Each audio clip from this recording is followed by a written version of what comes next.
من يهده الله فلا مضل له ومن يضلل فلا هادي له وأشهد أن لا إله إلا الله وأن محمدا عبده ورسوله أما بعد اتقوا الله الذي تساءلون به والأرحام إن الله كان عليكم رقيبا اتقوا الله حق تقاته ولا تموتن إلا وأنتم مسلمون اتقوا الله وقولوا قولا سديدا يصلح لكم أعمالكم ويغفر لكم ذنوبكم ومن يطع الله ورسوله فقد فاز فوزا عظيما فإن أصدق الحديث كتاب الله وأحسن الحديث حديث محمد وشر الأمور محدثاتها وكل محدثة بدعة وكل بدعة ضلالة وكل ضلالة في النار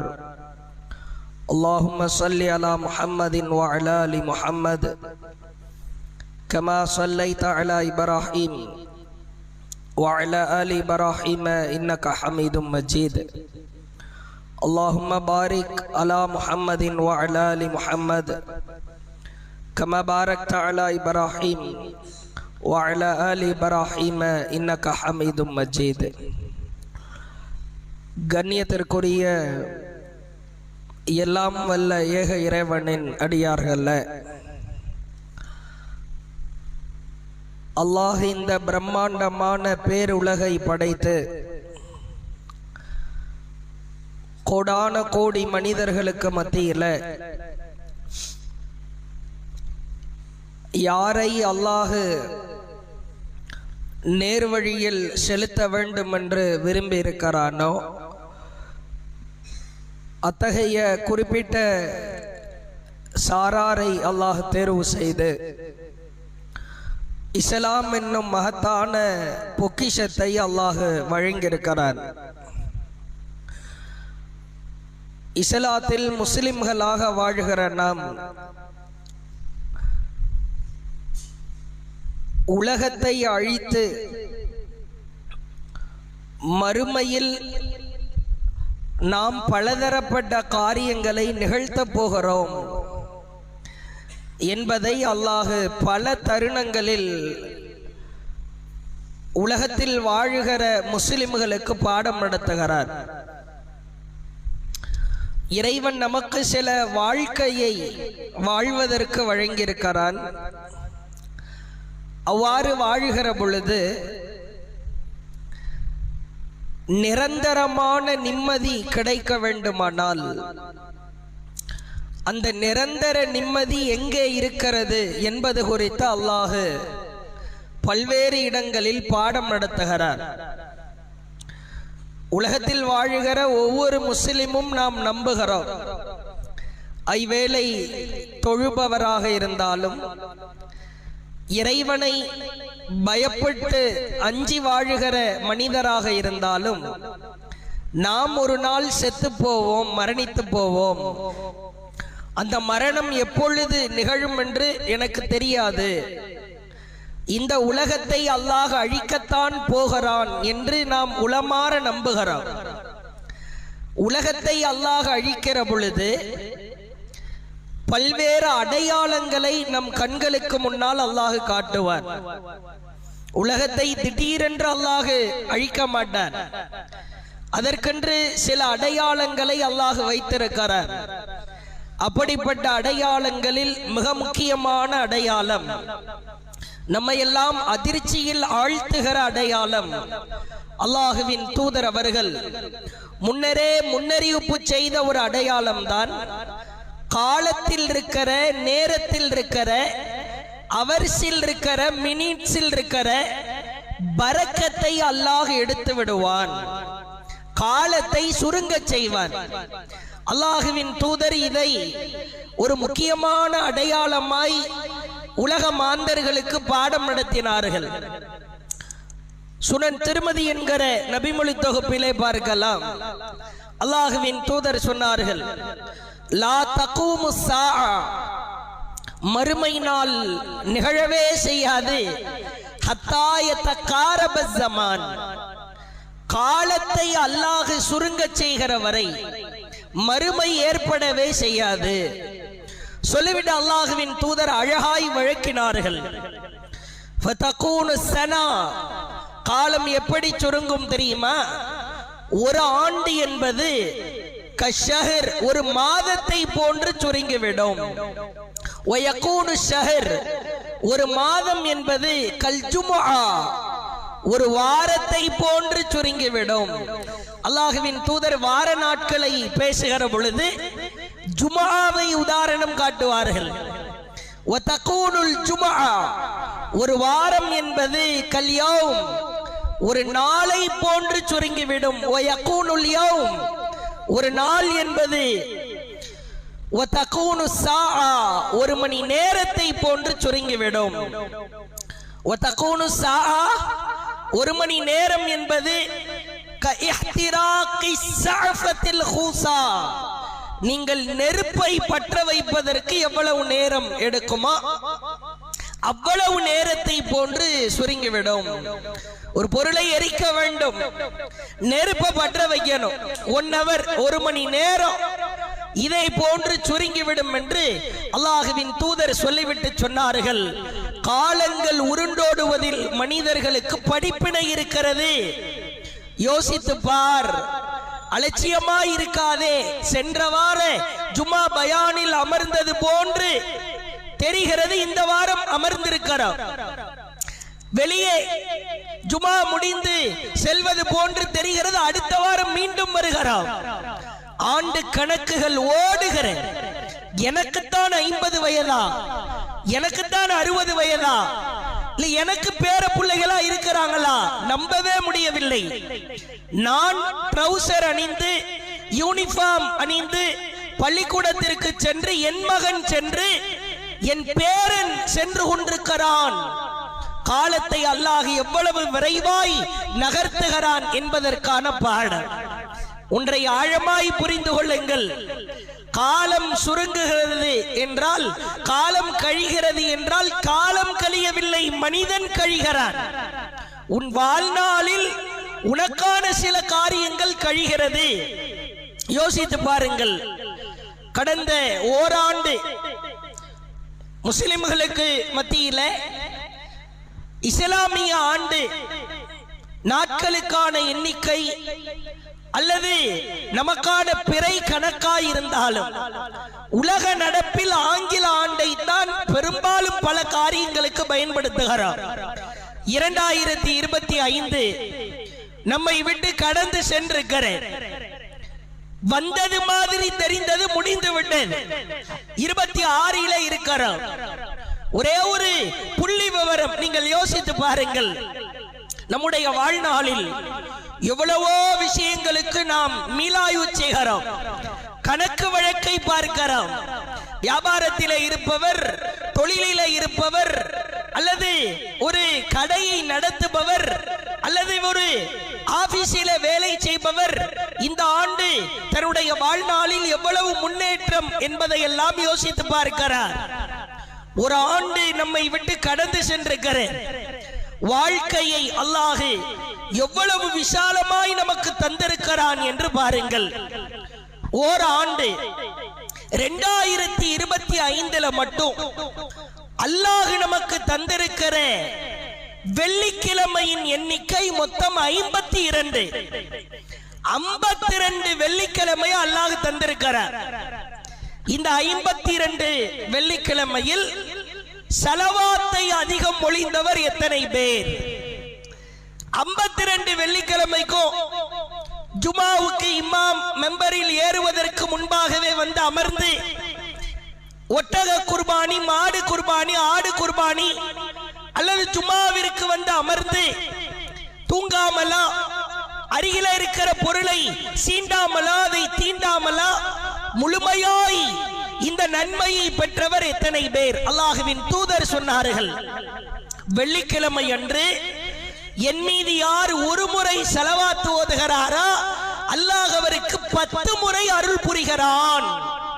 வெள்ளிக்கிழமை ஒரு நேரம் உண்டு, அது மக்ரிப், வியாழன் மக்ரிபில் இருந்து வெள்ளி அசர் வரைக்கும் அந்த நேரம் எந்த நேரம் என்று தெரியாது.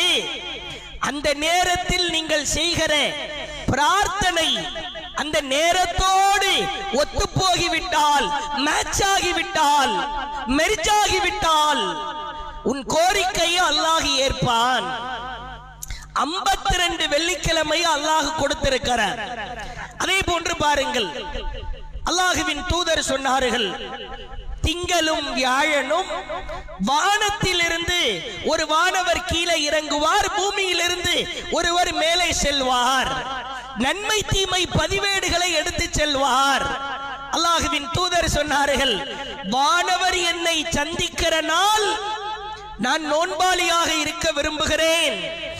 அதனாலதான் ரசூலுல்லாஹ் திங்களும் வியாழனும் நோன்பு நோற்பார்கள். 2025 மட்டும் 106 திங்கள் வியாழக்கிழமைகளை அல்லாஹ் நமக்கு தந்திருக்கிறார். 106 நாட்கள். கொஞ்சம் யோசித்து பாருங்கள், எத்தனை திங்கள் வியாழன் நாம் நோன்பு நோற்றோம்? வானவர் நம்மை சந்தித்த பொழுது நான் நோன்பாளியாக இருந்திருக்கிறேனா? அதே போன்று பாருங்கள், அல்லாஹுவின் தூதர் சொன்னார்கள், ஒரு மாதத்திலே பிறை 13, 14, 15 அல்லது ஏதேனும் ஒரு 3 நாள் 13, 14, 15 நோன்பு நோற்றுக் கொள்ளலாம்.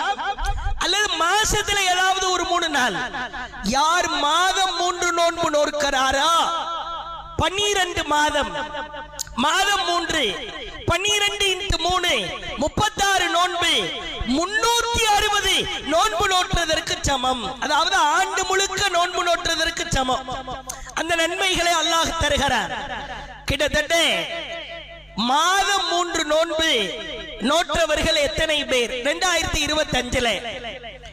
யோசித்து பாருங்கள். அதே போன்று அல்லாஹுவின் தூதர் சொன்னார்கள், ஒவ்வொரு நாளும் வானலோகத்தில் இருந்து 2 வானவர் இறங்குகிறார். ஒவ்வொரு நாளும் யார் தினமும் தர்மம் செய்கிறாரோ அவருக்காக துஆ செய்கிறார், இறைவா இவர் பொருளாதாரத்தில் அபிவிருத்தி செய்ய இறைவா. யார் தர்மம் செய்யவில்லையோ அவருக்காக பிரார்த்திக்கிறார், இறைவா இவருக்கு பொருளாதாரத்தில் அபிவிருத்தி செய்யாதே, பொருளாதாரத்தை கொடுக்காதே. தினசரி தர்மம் செய்தவர்கள் எத்தனை பேர்?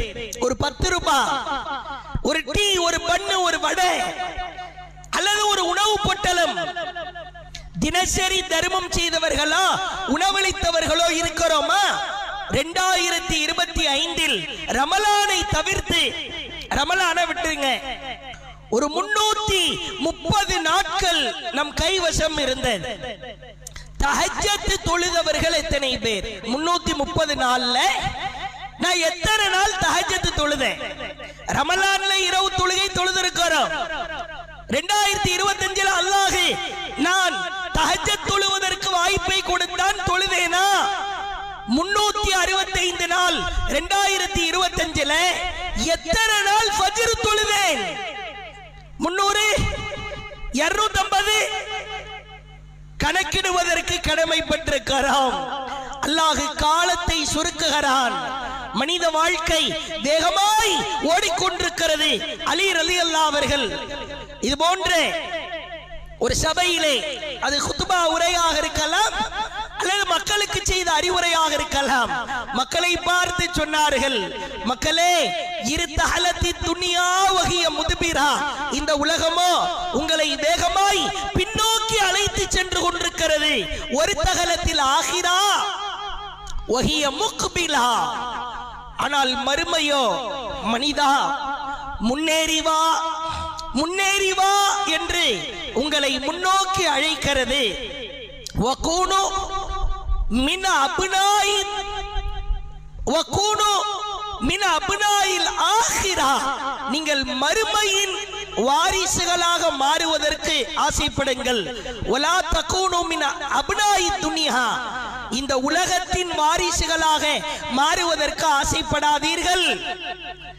அலி ரலியல்லாஹு அவங்க சொல்லிட்டு இறுதியா சொன்னாங்க, அல்யோம் இன்றைய நாள் அல் அமல், அமல் மட்டும்தான், வலா ஹிசாப், எந்த விசாரணையும் கிடையாது. ஆனால் கதா நாளை மறுமையா ஹிசாப் விசாரணை மட்டும்தான், வலா அமல். அங்கே அமல் செய்வதற்கு வேலை இல்லை. நிரந்தரமான நிம்மதி செல்வத்திலோ பொருளாதாரத்திலோ காசு பணத்திலோ இல்லவே இல்லை. அல்லாஹ் திருமறை குர்ஆனில் சொல்கிறான். மிக அழகான வசனம், 10வது அத்தியாயம் 25வது வசனத்திலே பார்க்கிறோம். வாழ்க்கையை உனக்கு தந்திருக்கிறேன். கடந்த ஆண்டு உன்னோடு வாழ்ந்தவர்கள் இப்பொழுது உன் கூட இல்லை. அவர்களை நீயே உன் தோளிலே சந்தூக்கு பெட்டி மேலே அமர்த்தி வைத்து மண்ணை அள்ளி போட்டு மூடி வந்திருக்கிறாய். ஆனால் உனக்கு வாழ்க்கை பிச்சையை போட்டிருக்கிறேன், திருந்த மாட்டாயா? அல்லாஹ் கேட்கிறான். வல்லாஹு யதுஉ இலா தாரிஸ்ஸலாம். அல்லாஹ் நிரந்தரமான நிம்மதியாக இருக்கிற தாரிஸ்ஸலாமை நோக்கி உங்களை அழைக்கிறான். ஓடி வா. தாரிஸ்ஸலாம் என்பது சொர்க்க வாசலிலே இருக்கிற சொர்க்கத்திற்கான பெயர். அல்லாஹ் சொல்லுகிறான், நிம்மதி வேணுமா? ஏண்டா காசு பணத்தில் நிம்மதி உண்டா? செல்வ செழிப்பிலே நிம்மதி உண்டா? ஆடம்பர வாழ்க்கையில் நிம்மதி உண்டா? இல்லை.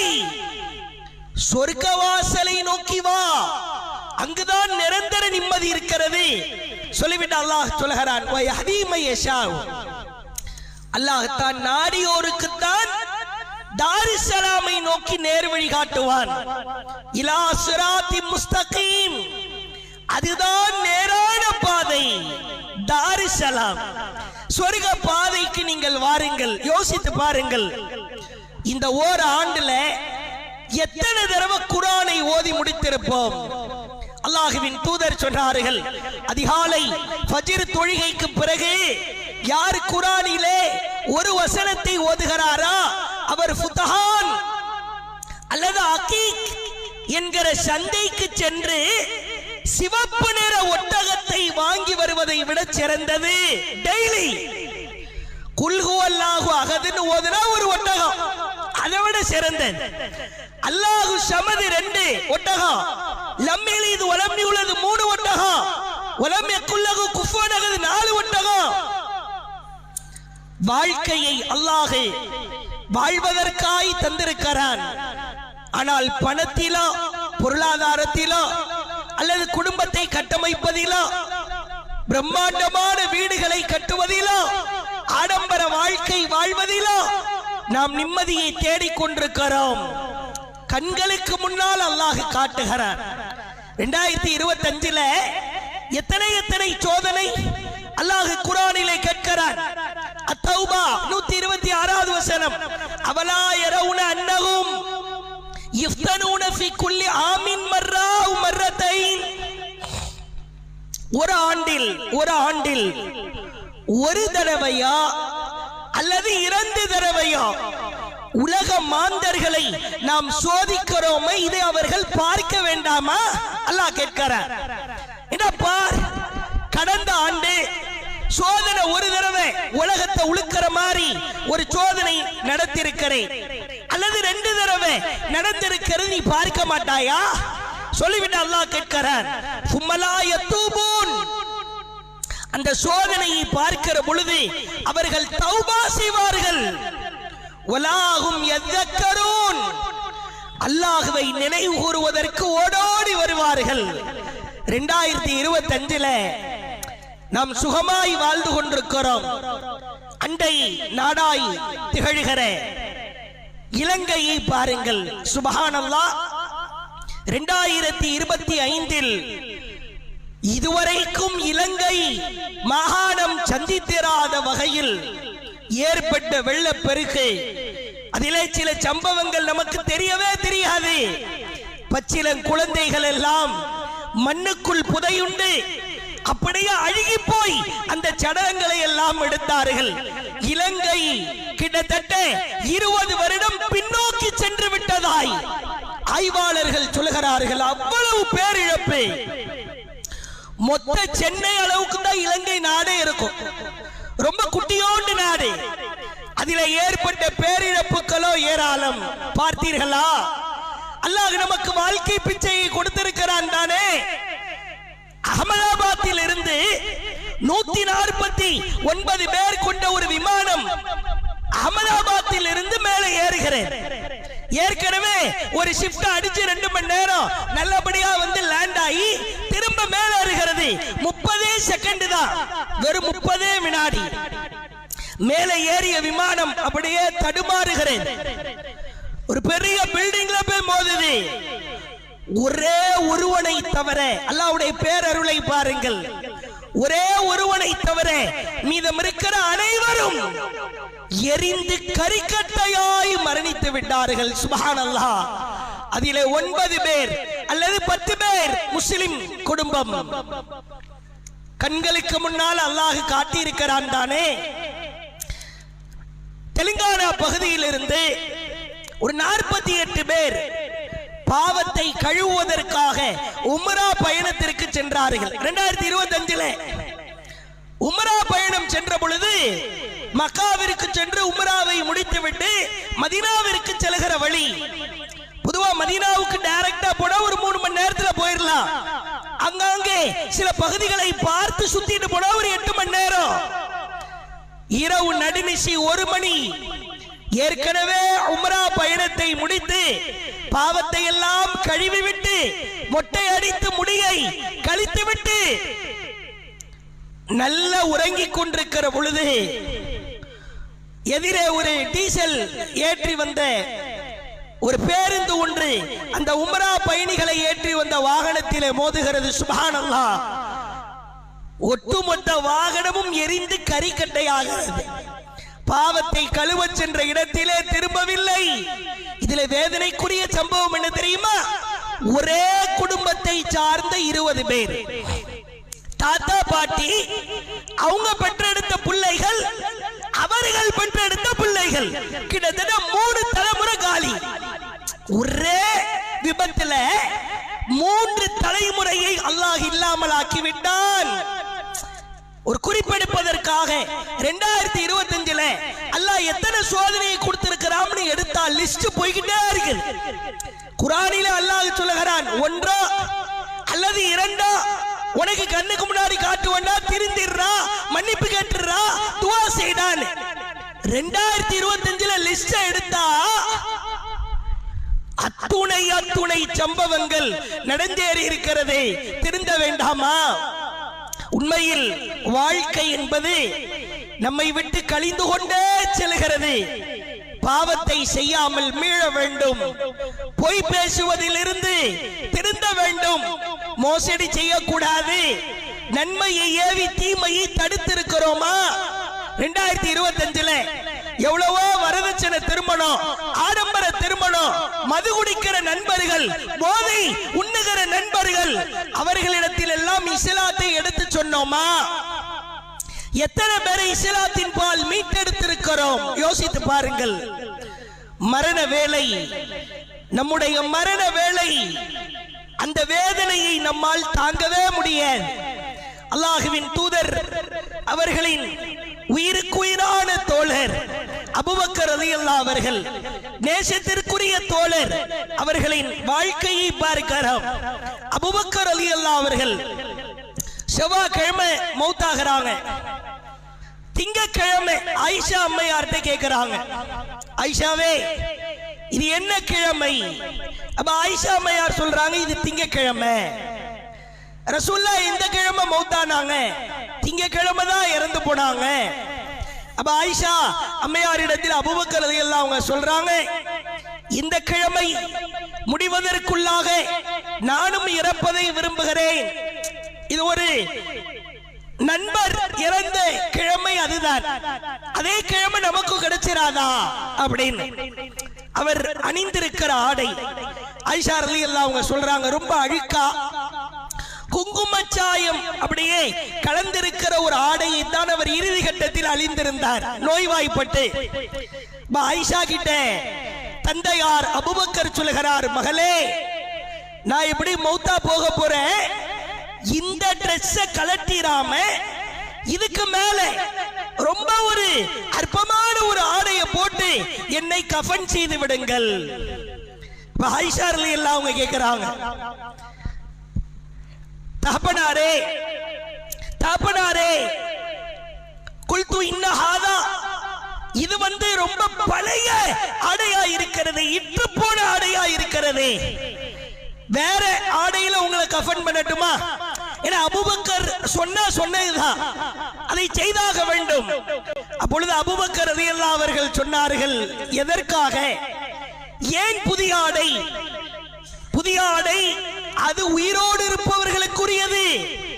செத்து போனவர்களுக்கு புது டிரஸ் தேவையா? சீலும் சலமும் வடிந்து அந்த ஆடையை அசுத்தப்படுத்த போகிறது, அதற்காக புதிய ஆடையா? மரண நேரத்தில் கூட உலக வாழ்க்கையையோ உலக மோகத்தையோ விரும்பாதவர். அதே போன்று பாருங்கள், உமர் ரலியல்லாஹு அவர்கள், அவருடைய முகத்திலே ஒரு பதட்டம். ஒரு யூதன் அவரை கத்தியால் குத்தி விட்டார், அப்படியே சாய்ந்து விட்டார், மரணிக்க போகிறார். ஒரு நாள், 2 நாள், 2 நாள் முடிகிறது, ரூஹ் அப்படியே இழுத்துக் கொண்டே இருக்கிறது. அவருடைய முகத்திலே ஒரு பதட்டத்தை பார்க்கிறார்கள். இப்னு அப்பாஸ் கேட்கிறார், கன்னஹு யுஜஸ்ஸிஹு யா அமீருல் முஃமினீன், முகத்திலே ஒரு பதட்டம் தெரியுதே, என்ன காரணம்? அவர் சொல்லுகிறார், ஸஹிப்த ரசூலல்லாஹ், அல்லாஹ்வின் தூதரின் தோழர் நீங்கள், வ அஹ்ஸன்த, அவரோடு அழகான முறையில் வாழ்ந்தீர்கள், நற்பெயர் பெற்றீர்கள், பிறகு ஏன் பதட்டம்?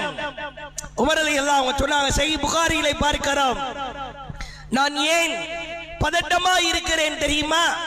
ஃபைன்னமா தாக்க மன்னும் மினல்லாஹி தஆலா மன்னபிஹி அலைய, என் இறைவனை நான் சந்திக்க போகிறேன்.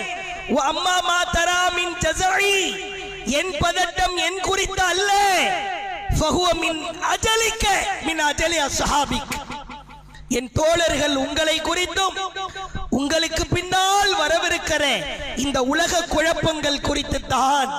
உலக மோகத்துல மூழ்க போறீங்களே, நான் இருக்கிற வரைக்கும் என்னால் இயன்ற அளவிற்கு உங்களை தடுத்தேனே, ஆனால் உங்களை நினைச்சுதான் எனக்கு பயமா இருக்குதுன்னு சொல்லிட்டு முத்தால் கோர்த்த ஒரு வார்த்தையை சொன்னார்.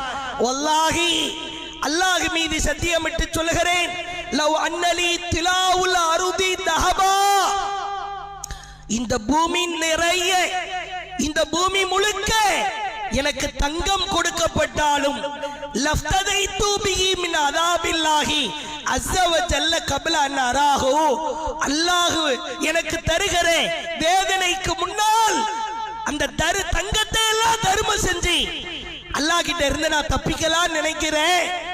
நான் செத்து போயிட்டா அல்லாஹ் அவ்வளவு வேதனை செய்வானே. கெஞ்சுகிறார், கதறுகிறார்.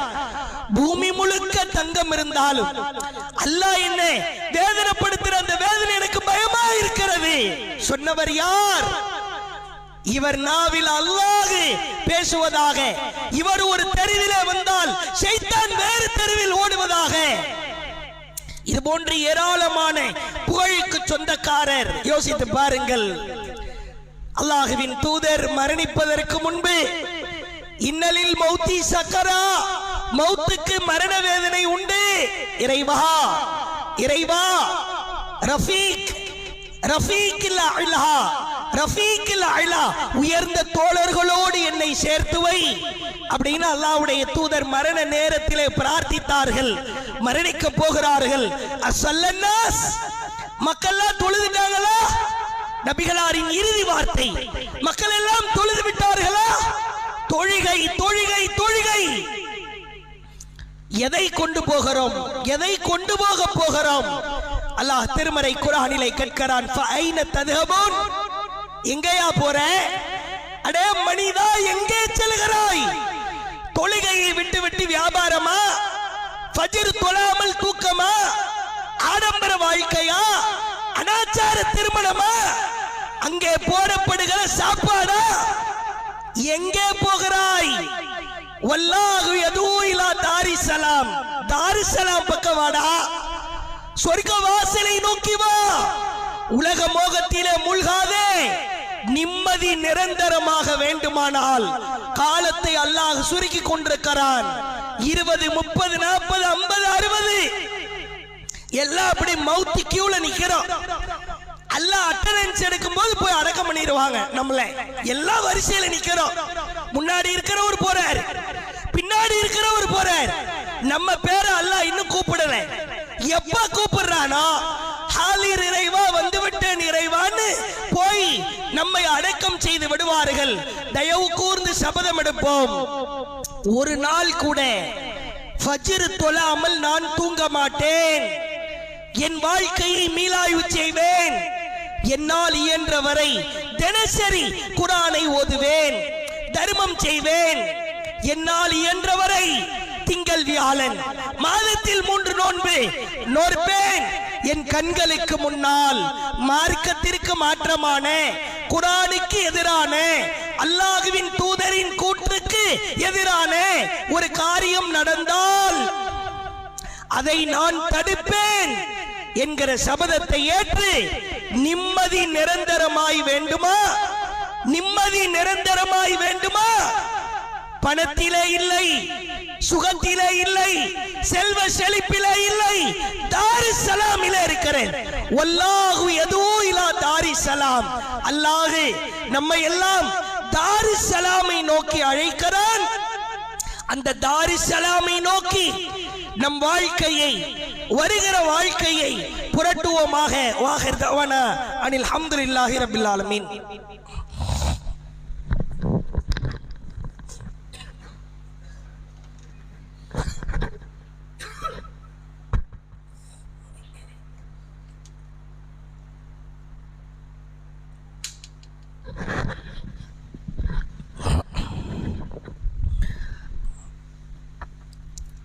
அல்ஹம்துலில்லாஹ்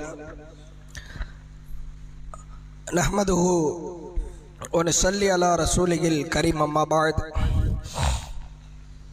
கண்ணியம் நிறைந்த எல்லாம் வல்ல ஏக இறைவனின் அடியார்கள, சமீபத்தில் சென்னை பகுதியில் ஒரு இஸ்லாமிய இளைஞரை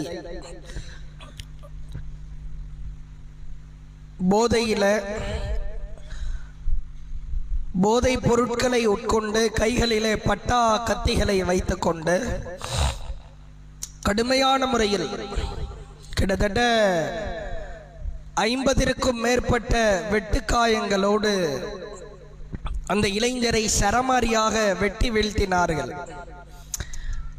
எல்லாமே ஒரு 18 வயதுக்கு உட்பட்டவர்கள் தான்.